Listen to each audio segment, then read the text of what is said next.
তীব্র খরতাপে পুড়ছে সারা দেশ, হাঁসফাঁস জনজীবন। হাসপাতালে বাড়ছে ডায়রিয়া, শ্বাসকষ্ট সহ নানা রোগে আক্রান্তের সংখ্যা। হিটস্ট্রোকে খুলনায় একজনের মৃত্যু হয়েছে। এদিকে রোদে আমের বৃদ্ধি প্রক্রিয়া ব্যাহতের পাশাপাশি ঝরে যাচ্ছে আম, একই চিত্র লিচু বাগানেও। আর ঝিনাইদহে নেমে গেছে পানির স্তর। বিস্তারিত জীবন আহমেদের ডেস্ক রিপোর্টে। রোদের এমন কড়া শাসন দেখেনি দেশবাসী। তাপমাত্রা এতটাই যে মনে হয় সূর্য অনেক নিকটে। এমন খরতাপকে অনেকে মরুর লু হাওয়ার সাথে তুলনা করেছেন। চুয়াডাঙ্গায় দাবদাহে অতিষ্ঠ সাধারণ মানুষ, ঘরে বাহিরে যেন স্বস্তি নেই। চুয়াডাঙ্গায় এত পরিমাণ গরমের তাপমাত্রা, তাতে মানুষ বিকৃষ্ট হয়ে যাচ্ছে। যশোরের চিত্র এটি। রোদের খরতাপে রাস্তার কার্পেটিংয়ের বিটুমিন গলে যাচ্ছে। বিকাশে কম খরচে ক্যাশ আউটের লিমিট বেড়ে 50,000, প্রিয় এজেন্টও 2টা। ভ্যাপসা গরমে নাভিশ্বাস উঠেছে সাধারণ মানুষের। তাপমাত্রা বেড়েছে পাবনা, সিরাজগঞ্জে।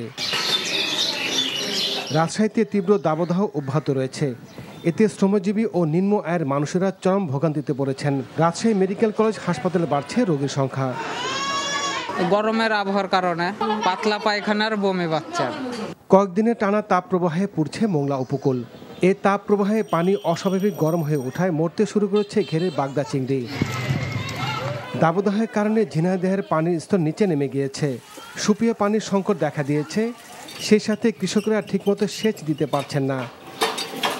আমাদের ক্যানালেও পানি নাই, আমাদের পরিস্থিতি খুবই খারাপ। কিছু ধান লাগাইছি, ধানগুলাও মরে যাচ্ছে। এদিকে রোদের পারদে আম উৎপাদন নিয়ে শঙ্কা প্রকাশ করেছেন বাগান মালিকেরা। প্রচণ্ড খরার কারণে আমের স্বাভাবিক গঠন বৃদ্ধি প্রক্রিয়াও ব্যাহত হচ্ছে, ঝরে যাচ্ছে আম।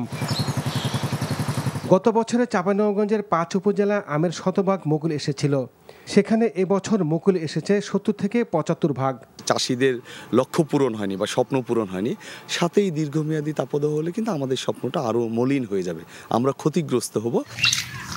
উৎপাদনের এই লক্ষ্যমাত্রা পূরণে এখন চাষিরা তাকিয়ে আছেন বৃষ্টির দিকে।